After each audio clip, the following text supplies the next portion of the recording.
La promesa, el amanecer de la justicia, la redención de Curro. Permítanme comenzar con una aclaración necesaria, casi una caricia a la verdad antes de nombrarla. Lo que van a escuchar no pertenece a la serie oficial. Es un relato imaginado, una reinterpretación personal nacida del afecto por estos personajes y de la fe, todavía intacta, en que la justicia siempre encuentra el camino de regreso. Les hablo con una voz serena, la de quien ha visto pasar los años por los tejados de piedra y conoce el modo en que las campanas, a ciertas horas, no llaman solo a misa, sino también a la conciencia. Aquella mañana, las campanas de la iglesia repicaron sobre una niebla baja, suave como un chal de lana. Tras el jardín de rosales, el palacio de la promesa parecía flotar en su propio aliento. Mitad sueño, mitad vigilia. En el interior, las criadas corrían con flores, candelabros y cintas de satén. Todo apuntaba a una boda inminente, a la unión de Ángela con Lorenzo. El brillo del metal pulido engañaba. Bajo el esplendor preparado, se insinuaba un silencio raro, un temblor apenas perceptible, como si la casa entera supiera que no conviene coronar el día con una mentira. Lo noté en las manos de María, que acomodaban sin prisas los manteles para que no crujieran, en el paso leve de Simona por la cocina, evitando hablar del menú en voz alta, en la respiración contenida de los mozos cuando atravesaban el corredor del salón principal. Pero sobre todo lo vi en Curro, que observaba desde el primer piso, apoyado en la barandilla con esa inmovilidad que tantas veces confunde al desconocedor con la calma. No era calma, era un dique. Detrás, el agua del dolor empujaba. Él lo miraba todo. Los pliegues, las flores, las sillas recién alineadas, como si cada detalle fuese un recordatorio cruel de lo que estaba a punto de perder. Las campanas volvieron a sonar, más hondas, y la vibración se quedó latiendo en el pasamanos de madera. En ese instante, comprendí que aquel día no sería de fiesta, sería de revelación. El palacio se preparaba para una boda, sí, pero la tierra, debajo, se preparaba para decir la verdad. Es curioso cómo la injusticia se instala poco a poco, con pequeños gestos, miradas que pasan de largo, palabras que se tragan por prudencia.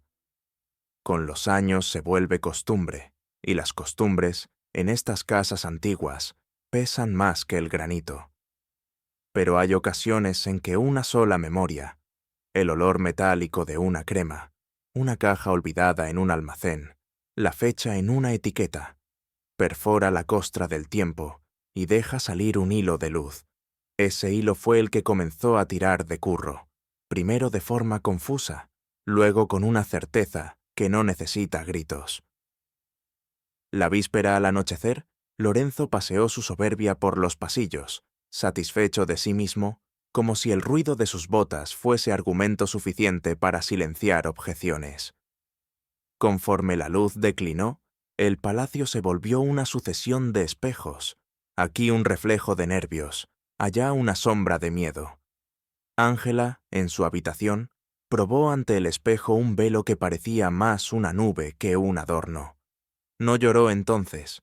Una mujer aprende pronto a llorar dentro para no ahogarse por fuera.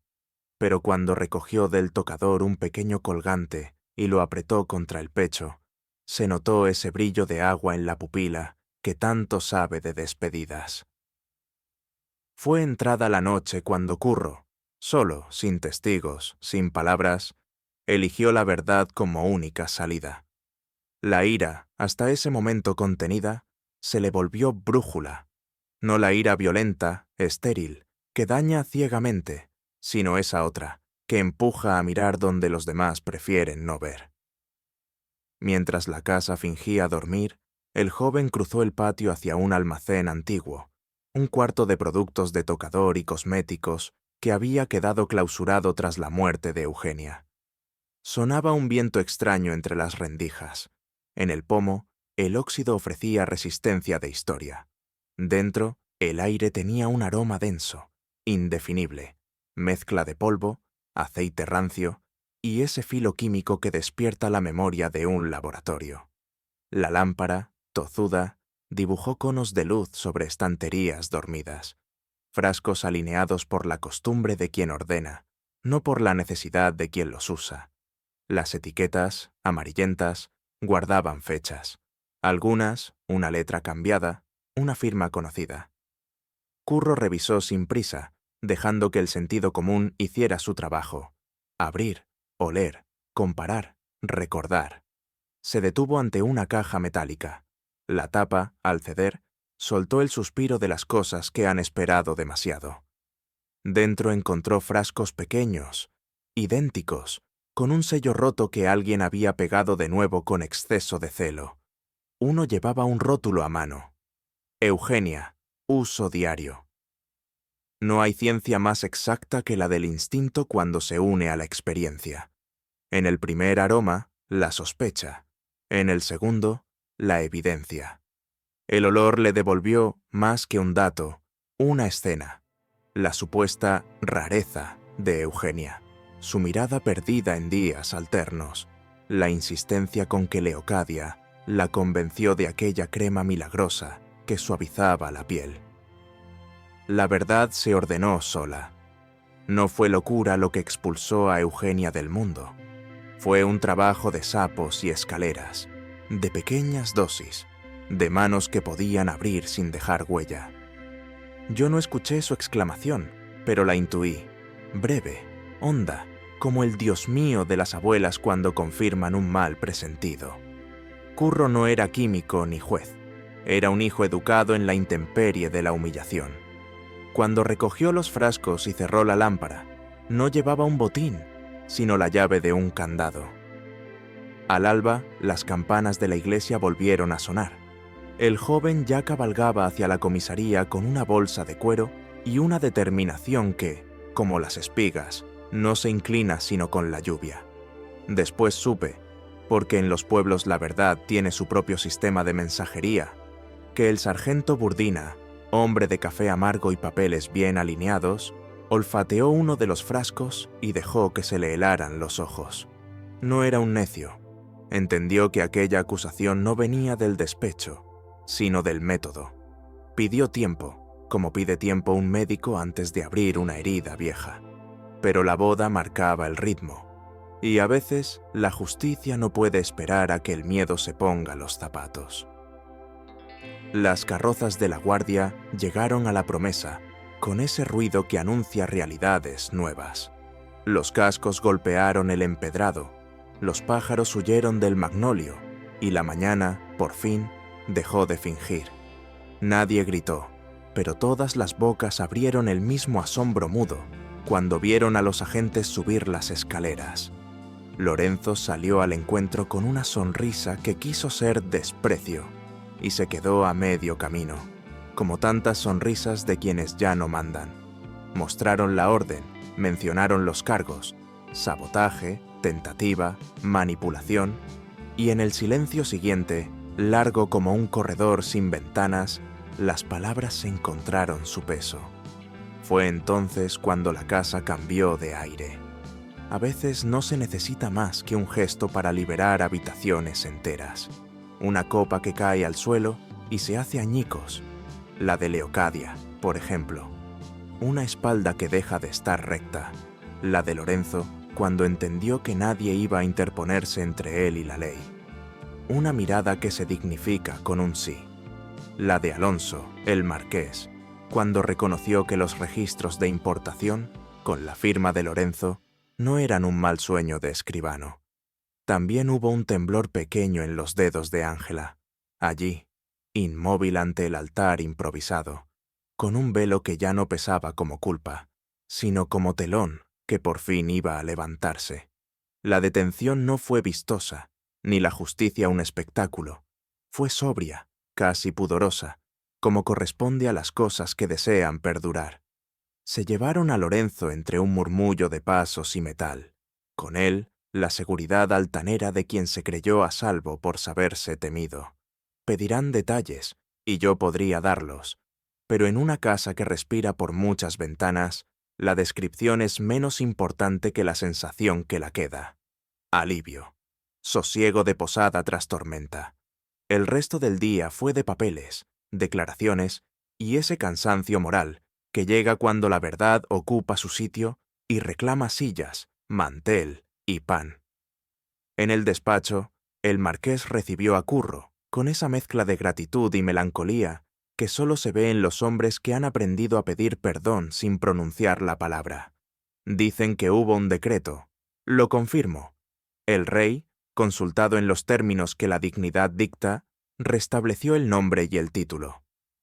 Curro volvió a ser Luján no por obligación de la sangre, sino por la claridad de su conducta. Eso es lo singular. La nobleza se desentumece cuando la verdad le frota las manos. No hubo discursos largos. Bastó la mano de Alonso sobre el hombro del muchacho y un asentimiento que, en estas casas, vale por un abrazo entero. María lloró a escondidas tras la puerta. Dejo constancia del detalle no por indiscreción, sino porque el llanto de una criada por la alegría de su amigo tiene más categoría moral que muchas genealogías. Simona amasó pan con una energía desconocida, y el horno, generoso, devolvió hogazas que olían a casa. Hasta el reloj del vestíbulo, con su péndulo testarudo, marcó las horas con una exactitud que se agradecía, como si hubiese estado atrasado a propósito en tiempos turbios. Por la tarde, busqué el jardín. Allí, en esa franja de luz dorada que cae sobre los setos, cuando el sol decide agacharse para mirar, vi a Curro y a Ángela caminar despacio. No necesitaban palabras.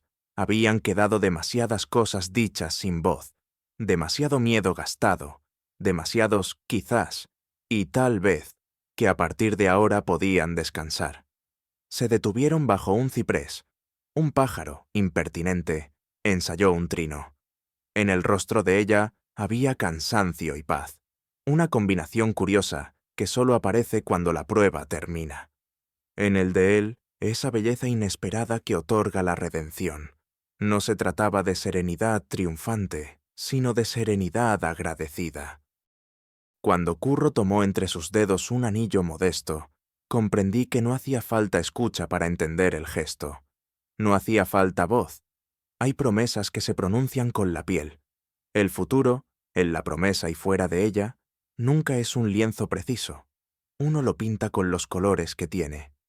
Aquella tarde, los colores eran pocos y buenos. Pan, luz, tierra, agua y campanas, por supuesto. Doblaron al atardecer como doblan cuando una historia ha encontrado su cauce. De Leocadia diré esto. El poder es una habitación con espejos que tarde o temprano te devuelve tu retrato completo. No me corresponde a mí repartir castigos, ni siquiera en un cuento. Bastará consignar que la máscara cedió, que el gesto de control se le quebró al ver marchar a Lorenzo, que la casa la miró con una mezcla de cansancio y justicia. Hay condenas más eficaces que un veredicto, quedarse a solas con lo que se ha hecho. La noche trajo un descanso nuevo. Cuando una casa ha vivido largo tiempo bajo un secreto, la primera noche de verdad parece más oscura y más silenciosa. Es precioso ese silencio. No es vacío, es reposo. El viento entra por fin en los corredores sin miedo a llevarse nada que deba ocultarse. La vela, sin conspiraciones, tiembla solo por su naturaleza de llama. Y los que todavía creen rezan sin pedir venganza. Piden continuidad, piden limpieza, piden manos firmes para sostener la paz. Al día siguiente, la vida se presentó con su cortejo habitual de obligaciones. Cartas por enviar, cuentas por ordenar, habitaciones por ventilar. No hubo fiesta ni fue menester. La solemnidad de lo justo se celebra con trabajo bien hecho. A media mañana vi a Curro detenerse ante el retrato de Eugenia. No hizo genuflexión ni dijo nada que yo alcanzara a oír. Las reverencias verdaderas llevan el mismo pudor que el dolor. Le bastó un leve movimiento de cabeza, un gracias dicho por dentro. Se fue luego al patio, donde los caballos, ignorantes de decretos y linajes, relinchaban con ese contento simple que en la vida conviene imitar. Y Ángela caminó por el corredor del ala oeste, con el vestido sencillo de los días sin ceremonia. No parecía una novia frustrada, sino una mujer salvada. Hay diferencias. Se detuvo un segundo junto a la ventana que mira al campo. Pasaron unos niños corriendo detrás de una cometa. Alzó la mano, quizá para despedirse de algo, quizá para saludar a lo que vendrá. Uno no siempre distingue esos gestos cuando la luz entra de frente. No se engañen. No todo quedó resuelto. Los viejos palacios cultivan las secuelas como los jardines cultivan el musgo. Habrá conversaciones pendientes, cartas que no conviene abrir, cuentas que reclamar a la memoria. Pero la música base, si se me permite el término, cambió de tonalidad. Del la menor del miedo pasamos al do mayor de la claridad. Y con eso alcanza para sostener una vida.